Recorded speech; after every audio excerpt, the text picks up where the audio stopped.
No. Nah, not 200,000. No.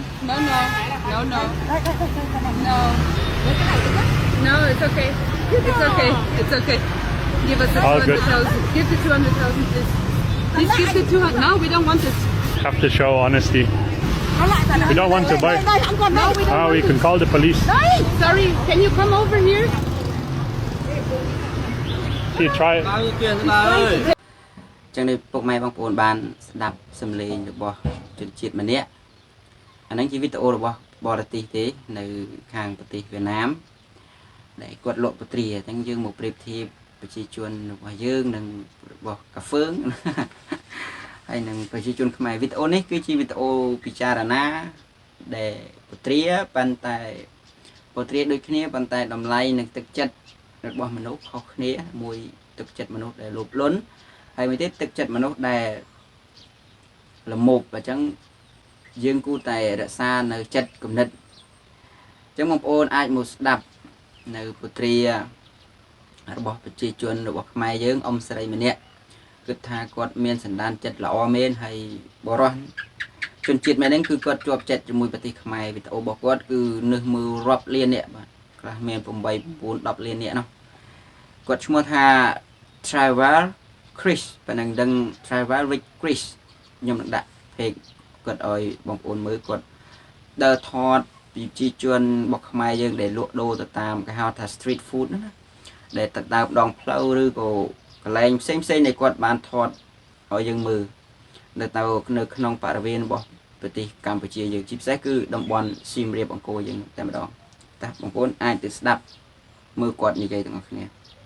Man, it is super hot out here in Siem Reap, and there's a lot of vendors that actually push these carts around that look extremely heavy and extremely difficult to pull around. And right now, I'm gonna try and send a lady home early. This here is one of the carts that I just got done seeing. Hello, how much for these? គាត់ថាគាត់នឹងមកប្រទេសកម្ពុជាហើយគាត់នឹងជួយនៅហៅថា old lady មនុស្សចាស់ម្នាក់គាត់សួរពីតម្លៃពត្រាប្រមាណអីប្រមាណហ្នឹងបងប្អូនហើយនិយាយនឹងថាពត្រាហ្នឹងគឺតម្លៃ 1000 ខ្មែរយើងក្នុងមួយថង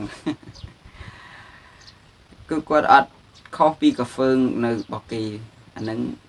ហើយមិនតែប៉ុណ្ណោះគាត់មានសន្តានចិត្តល្អទៀតបងប្អូនតាយើងទៀត What is this? Lemon? 1,000 for one. How much everything? All of them. 1,000. Okay. ពត្រាហ្នឹងគឺគាត់ឲ្យយាយនឹងគាត់ច្រកទាំងអស់ One more. គេថាទាំងអស់ហ្នឹង all $5 All of it. Yes. Okay, good. Thank គាត់ you. ក៏បានច្រកពត្រាទាំងអស់ហ្នឹងចែកមួយគាត់មានกระดาษ 50,000 ខ្មែរយើងគិតចេះចាយលុយខ្មែរណាបង Now you go home and sleep, okay? Mr. Chris នេះមិនដឹងជាជ្រីមិនដឹងជាគ្រាឈ្មោះគាត់បងប្អូនសូមអញ្ជើញស្រ័យក្នុងការអានឈ្មោះអង់គ្លេសគាត់ Thank you so much. Now I got 2 bags of these. I don't ហើយ know what I'm គាត់ gonna do with. និយាយនោះអត់មែនរេអាប់គាត់ទៅរេឲ្យអាប់ I'll give them to ប៉ុន្តែគាត់ somebody ថា else. មិនទេលុយទាំងអស់ហ្នឹងគឺ tip for you No, គេ it's ថាគាត់ okay ឲ្យ for you. លុយទាំងអស់នេះទៅឲ្យគាត់ហើយគាត់បញ្ញាប់ឲ្យគាត់រុញរទេះរបស់គាត់ហ្នឹងទៅសម្រាប់នៅផ្ទះ Man, it's the ខ្ញុំឲ្យទៅបេះហ្មង Thank you so much តែប៉ុណ្ណោះទេពត្រាទាំងអស់ហ្នឹងគឺគាត់ relax, okay? បានយកទៅឲ្យអ្នកផ្សេងទៀតបានបរិភោគ It's for you. No, you can have. ប៉ុណ្ណឹងវីដេអូហ្នឹងបងប្អូន Yeah, for you. ហើយបងប្អូនមានចំណាប់អារម្មណ៍យ៉ាងណាដែរចំពោះវីដេអូទាំងអស់ហ្នឹងបាទសម្រាប់ខ្ញុំគឺ Thank you so much Mr. Travis Chris Mr. Chris នឹងជ្រីសទេប៉ុន្តែបើខ្ញុំអានអង់គ្លេសខុសសូមខន្តីភ័យទោសវីដេអូនេះដែរបើផ្ញើជូនទៅដល់ប្រជាជនរបស់ខ្មែរយើងទាំងអស់យើងចង់បានទេសចរល្អគឺយើងត្រូវរក្សានៅសន្តានចិត្តគឺមិនលុបលន់តម្លៃប៉ុណ្ណាយើងលក់ប៉ុណ្ណឹងទៅតាមសមគូក៏មកដូចកាហ្វឺរបស់គេគឺខ្ញុំអរគុណវីដេអូនឹងមែនទែនគាត់គឺមានសន្តានចិត្តល្អណាស់គាត់ជាប់ចិត្តនៅក្នុងប្រទេសកម្ពុជារបស់យើងបាទវីដេអូនេះដល់ផ្ញើជូនដល់បងប្អូនប្រជាជនខ្មែរយើងដែលលក់ដូរទៅតាមstreet ឬក៏តាមកន្លែងតំបន់មួយសូមឲ្យ